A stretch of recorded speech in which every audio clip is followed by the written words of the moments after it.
Hello, fam. Happy new moon. Just checking in, making sure that you can hear me, you can see me okay. Yeah, happy new moon. New moon in Taurus. Deep, grounded earth energy. Connected in also with like this material plane, this third density, and at the same time the fifth dimension, or in some cases the fourth ray, the heart, the connection between the body and the earth, and the heart of creation, the heart of the earth, and our own human heart, manifesting our desires, our alignment with value, with walking our talk, talking our walk. And are we living in alignment with those core values that we hold true to ourselves? So as always, before we start to bring forth this transmission, we want to call in and invite in the highest truth from the angelic realm, from the highest sources of light and truth in the universe, asking for guidance with this new moon, providing messages, transmissions that help us to align ourselves with the energy of this time, to make the most of it, to bring ourselves more into our purpose, more into our health, vitality, and joy, and living from a place of truth, prosperity, and wisdom. And then we give thanks for the support, for this transmission. Thank you. And since I typically forget this part, I'm just going to go ahead and say it up front. If you enjoy these videos, I always appreciate a thumbs up, a share, comments, anything that you feel to offer, just to help improve the algorithms and get these videos out to other people. So we're going to go ahead and pull the theme for this reading. Blessings of Kumu. This comes from the Earth Warriors Oracle deck. No good thing shall be withheld.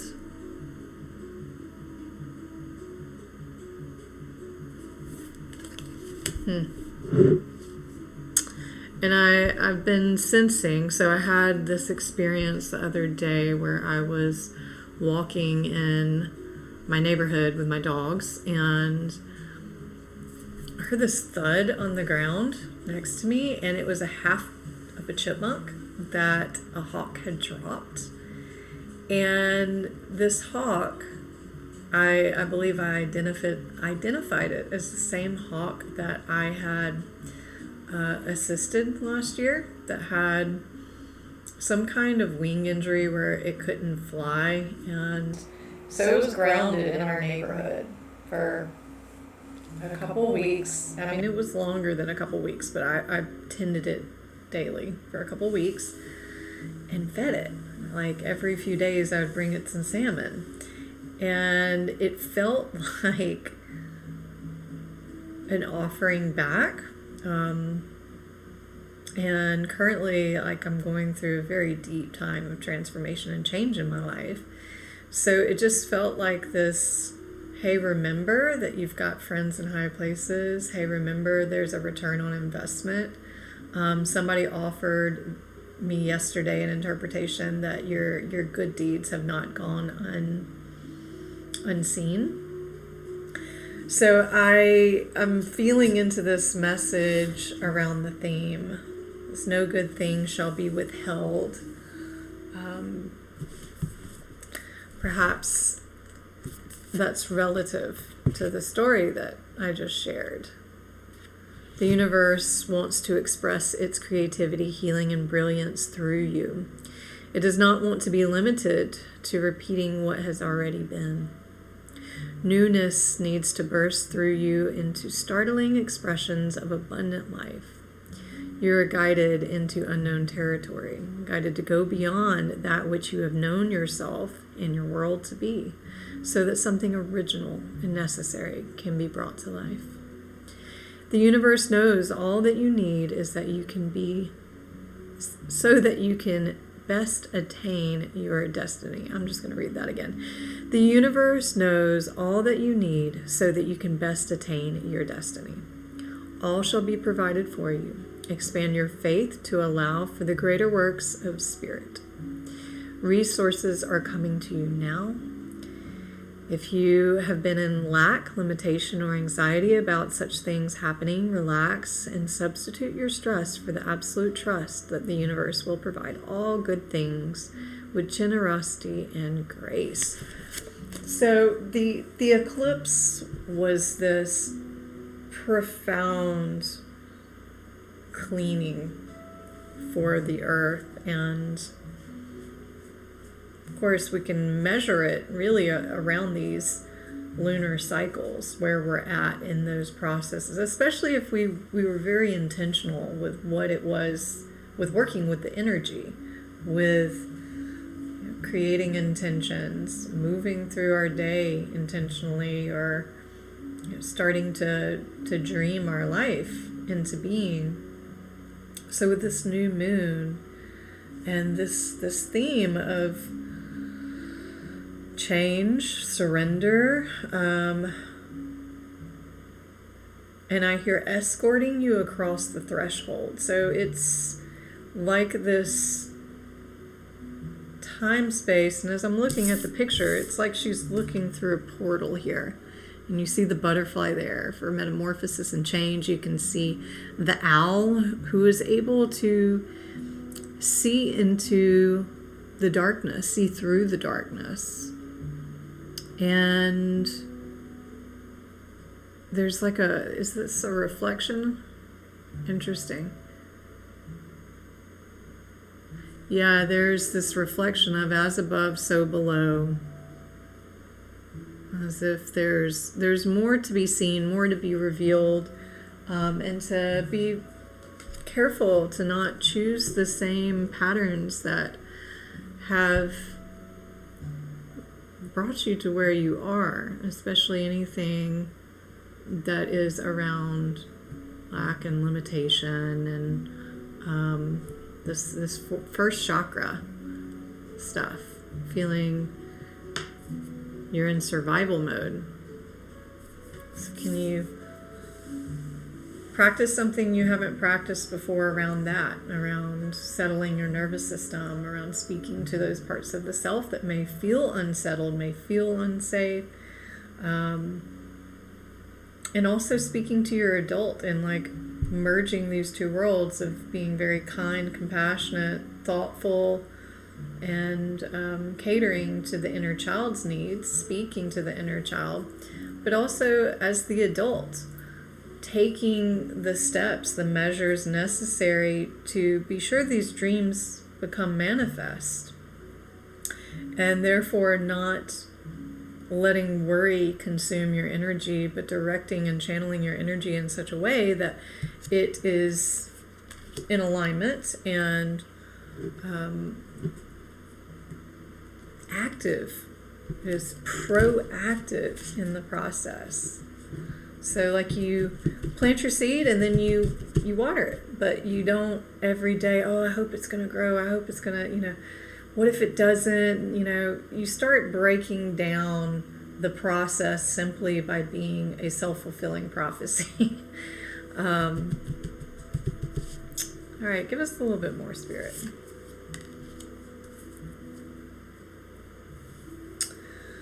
A life's work, not a season. Get off the treadmill. So again, I get this sense of don't overdo it. This is not about pushing. This is about self-realization. And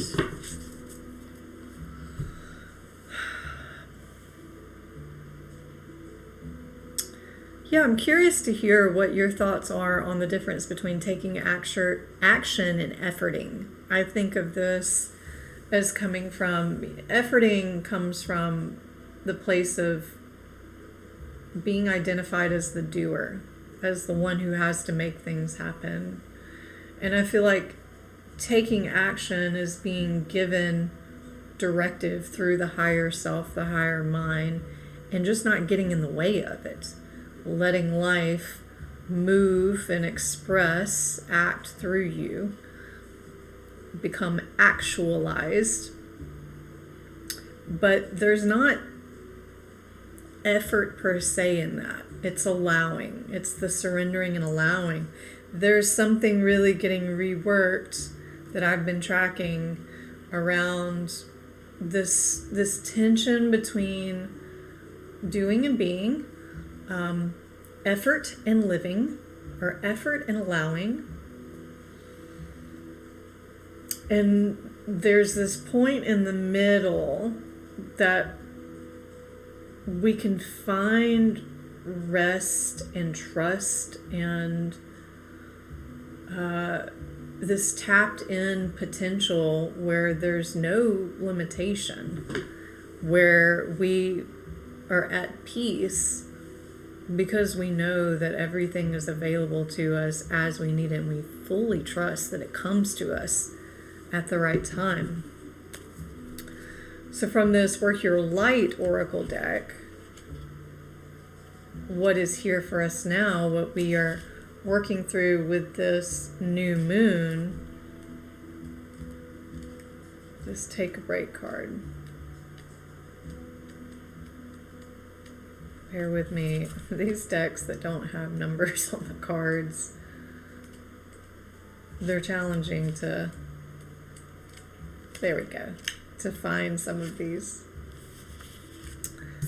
So here's what the card looks like.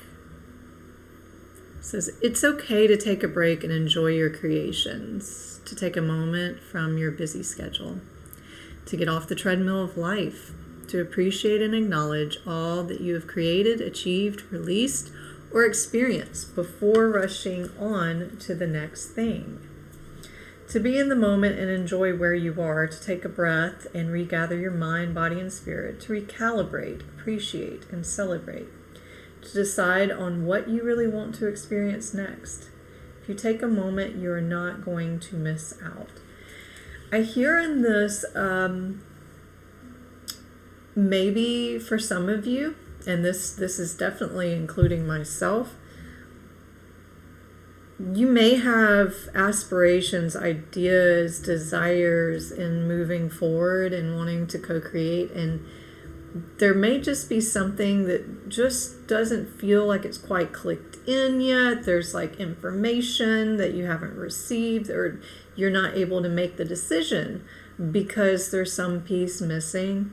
And what I'm receiving in this is that part of this process may require you to go back and just be appreciative of all of the momentum that you have accumulated, to go back and give yourself credit, give life credit for the way that it has already given you a lot of the things that you have asked for.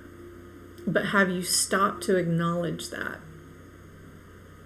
Something about this creative channel opening more, being activated and actualized more as we're in reflection of gratitude, letting the heart is the amplifier for all of this. It really is the powerhouse behind how great of a manifestation or manifester we can be. So that might be a tool and a practice to bring into your intention today with this new moon, and just going forward in life, is go back over the last 6 months, 9 months to a year. How many things have now occurred that you now have in your life that you once were setting an intention for, or you once believed couldn't be true, or you once thought that you were lost and you would never find this, you would never find that quality of life? or that job or that relationship or that self-care, self-love, go back for a moment and maybe journal about that. What comes to mind when you start to recap? And how does it make you feel? Can you feel your heart turning on and starting to access that peaceful place where you're not the doer and where life can use you? You can become a vessel of co-creation and therefore not be limited as the human doing. Perhaps you have just completed a big project, manifested something significant in your life, released an old way of being, or just been burning the candle at both ends. Now is the time to take some time out before rushing on to the next thing, to know that you did it. Enjoy yourself and recalibrate. Go on vacation, book a massage, take long walks in nature, go away for a rejuvenating weekend to recharge and replenish. Take a break and take a breath.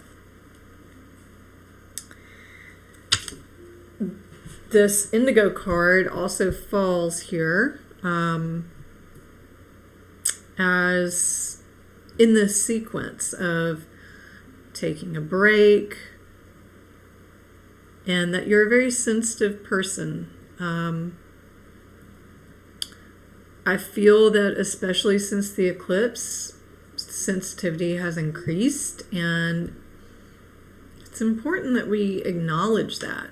You know, have you slowed down enough to acknowledge that? And then when what happens when that does increase? Like, how does our life need to adjust according to that? If you've become more sensitive, you may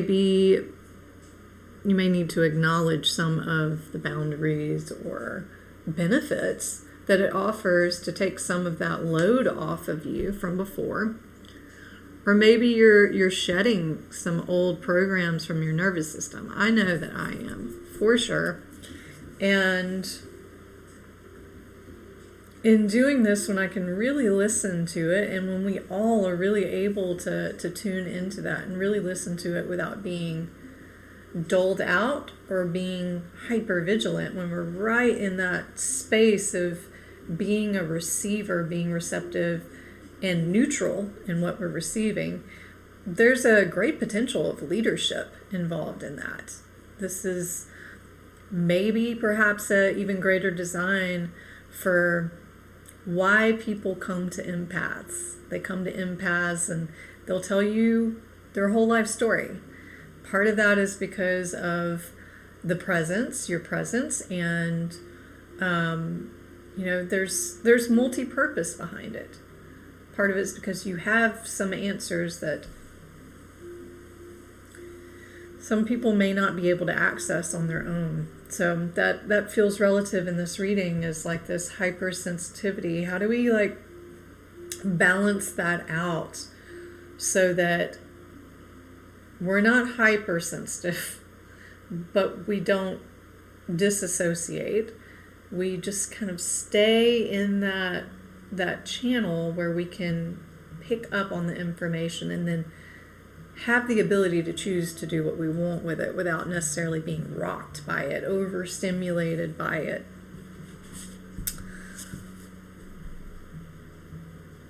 And that leads us into the leap. Seems like many people are taking some chances on themselves, taking chances with life, really challenging their ability to trust. This card, this is what it looks like. It says, you go first, the universe will catch you. It says, leap. You go first, the universe will catch you. Life bends for the courageous. The universe wants to support you, but first you need to leap, to throw your life up in the air. Perhaps you know what you are being called to leap towards or away from, but are scared to make the move. Or maybe perhaps you're waiting for a big fat sign, an instruction, manual or permission to do so first. If this is you and this card is your sign and permission slip to take a deep breath and leap into the unknown.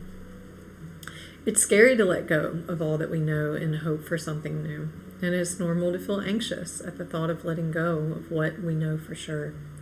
But this is the unavoidable process of rising. And right now, this is how you are being called to live. Nature is constantly showing us how to live with courage. Fall comes every year and encourages the trees to loosen their grip, to allow what was once so full of life to fall away, leaf by leaf. For a moment, it feels like nothing will grow again. The branches are left bare without the comfort of what once was. But in the morn of the spring, new shoots begin to appear and something new is born that is even more glorious than before. You go first. Take a good run and leap.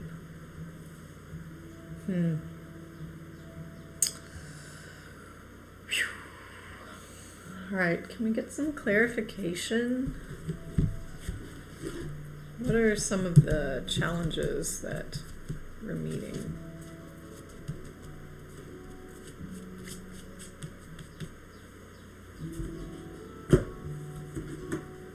What are some of the challenges?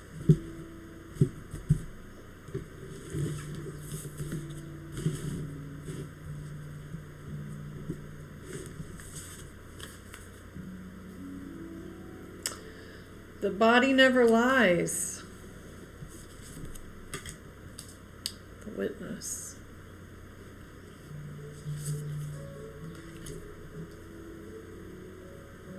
Okay. The body never lies. And this is true. This is the body's intelligence will always show you what's true. Your mind, however, and its interpretation of emotion, it may be deceptive because it may have created masks and mechanisms to protect from pain. But the body never lies, and if we know how to listen, the body affirms for us when someone is telling the truth. Or the body affirms when the divine is communicating to us, not through words, but directly through the wisdom of the heart. The symbol of the dove has been associated with the Holy Spirit, that intangible and yet visceral experience of being moved from within, of being inspired directly as if though the bloodstream, as if our bones can speak, as if the heart itself is actually a receiver or a radio, and spirit sometimes suddenly makes our connection to the divine radiantly clear. The body receives messages directly from spirit if we're open to perceiving what holy proximity we have to the divine. Sometimes it's a surge of hope, like a deeper intake of air, an expansion of the rib cage. Sometimes it's in a chill that races down the spine and makes all the tiny hairs on our forearms stand straight up. Sometimes it's an irregular heartbeat, as if the heart could communicate to us in Morse code.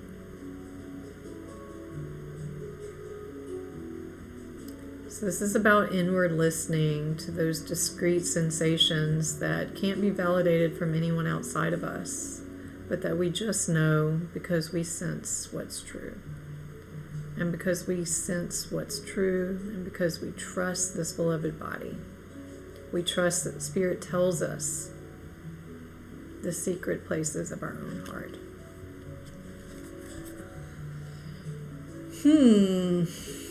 Yeah, I can relate to this message with the way that the body communicates and really listening in for those what seem like simple signs or physiological change that we can brush off and rationalize. There's often way more to it than what we are allowing ourselves to take into consideration and be attuned to. It's important with the process that we're currently in to remain in the the witness seat, to bear witness to ourselves, to hold space for ourselves and this new becoming, to know that there's so much information that we simply cannot have access to, and to be cautious of the ways that we try to extrapolate information just to give us a sense of safety of the unknown. To take in too much information, to seek outside of ourselves validation and wisdom. What is your intention truly behind it? Is it because you are unsettled with what is presenting before you? Are you willing to be in the magic of the unknown and trust the mystery to take care of your life, to take care of the way that it unfolds and the next steps that shall arise as you are ready, as you are prepared?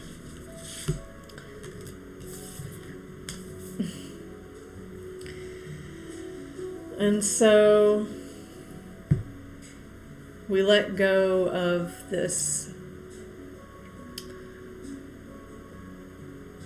separation between 3D and 5D, and we come into the place where the two merge into that middle space where we observe, where we're neutral, where we're not the doer and yet maybe not quite yet the co-creator, where we are watching and we are allowing through the child's eyes with this innocent curiosity and wonder. We replace the anxiety, the confusion, the fear with the wonder of the child of what's possible. It could be anything. It's like Christmas Eve when you were a kid. Before you knew what to maybe expect, what did you dream was possible? And can you re-enter that place of becoming like a child again? And remembering that love has already won. There's this place between the soul and the human that is becoming more accessible, more known to us. The definition between these two experiences, lived experiences, is gaining contrast and definition. So we're both witnessing and holding space for our human experience and staying centered and connected with the soul that is eternally the same and also always changing. And in that, it is the constant. It is the eternal. And so there are very real struggles for the soul to become free while in a human body. The ego, fearing for its own existence, confronts the soul, calling it human killer and space conqueror, fighting words. The ego resorts to name calling because it knows that the soul has already won. Love has already won. The ego dies when the body ceases to function. It's an ultimate reveal of how powerless the ego was all along. And that inherent powerlessness of the ego is what makes it so loud and fiercely persistent while we're alive. The ego knows it's imperative, bound to chronological time. The soul knows that it continues to exist after the body ceases to function. The soul is not bound to time, it's eternal. And this inherent difference between the two essential aspects of what it means to be human can help us become increasingly aware of the presence of the soul, which is an unending love within us. Practicing self-emptying love will threaten the ego. The goal is to release any and all attachments that the ego generates. This egoic death is the aim, so that resurrection happens here in this lifetime in this body again and again. There's a painting of Mary Magdalene, and it depicts her sitting at a desk with a skull. She's wearing a white top, a red skirt, and a simple rope belt at her waist that reveals she's pregnant. She's contemplating the flame that's radiating light. The skull, the new life in her body, the flame's dance, all speak of the way of contemplating death can be liberating. The body will die, as certainly as the flame will eventually burn out. But when we can anchor into what is lasting from within, that will end. But when we can anchor into what is lasting from within, what will end, we experience. We know directly that love never dies. The physical presence of Christ is missing. He's glaringly absent, and yet she is full from within of the love that will always and has already won. What does it feel like to know the presence of love within you?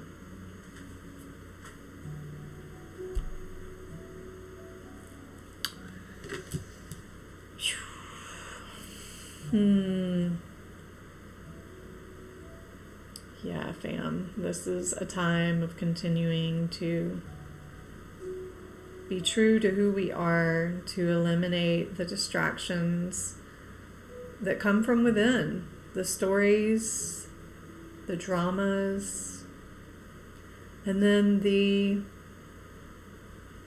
distortions that come from without, that are a result from these belief systems. These are very old belief systems that are starting to wash away. And it's time to do something very different that you haven't done, to maybe let go of something that you've known for a very long time, or it's become increasingly apparent, but it threatens your stability, your safety, your identity. And also a need to, before just bolting forward or pushing yourself forward with any new projects, taking a moment to look back and really acknowledge what has become, what you have achieved, what you have acquired, who you have become, what prayers have been answered, and to let the gratitude and the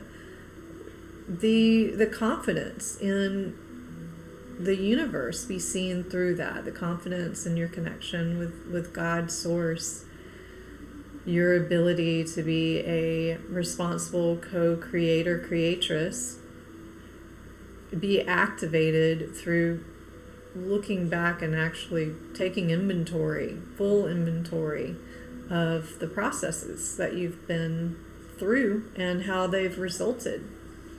Maybe there's some insights there too about not making the same mistake twice, and holding space for the unknown. Like, set your intentions and your desires and then let them go, and perhaps not even needing to be too specific. There's a couple of different schools of thought around manifestation. In some ways, you want to be really specific, but what's most important is the feeling, sensation, the quality of the energy, the frequency, the vibration that you are resonating at, and how long can you be in that space. You have to be it before you become it. You have to be that experience in your body before you can call those elements to you to create it in form. So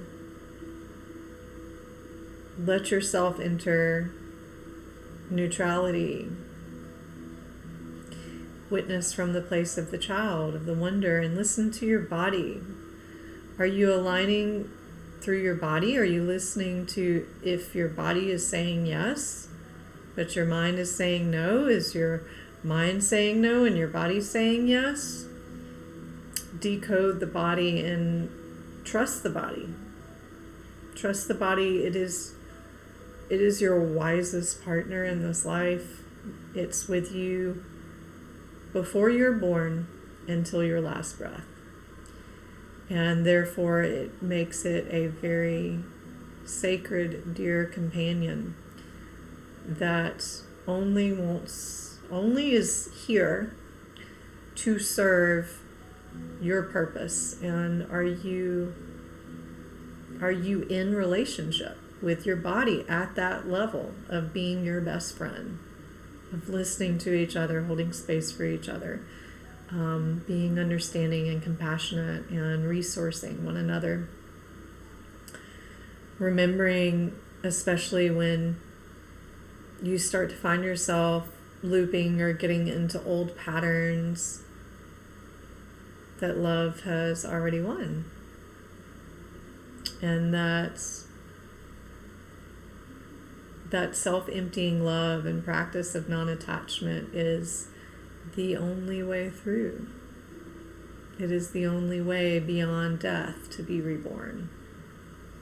So may we all receive the grace of surrender and to feel all of the spirits, the guardian angels, the ascended masters, all of those that work with us individually and collectively for humanity's healing and remembrance of their divinity, of their purpose of being human here at this time,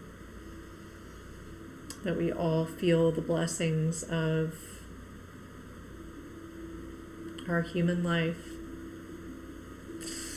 So grateful that you're here receiving this message. Please feel free to drop comments. Would love to hear how it sat with you and share it with anyone who might enjoy it. And until the full moon, I wish you all a pure and simple life.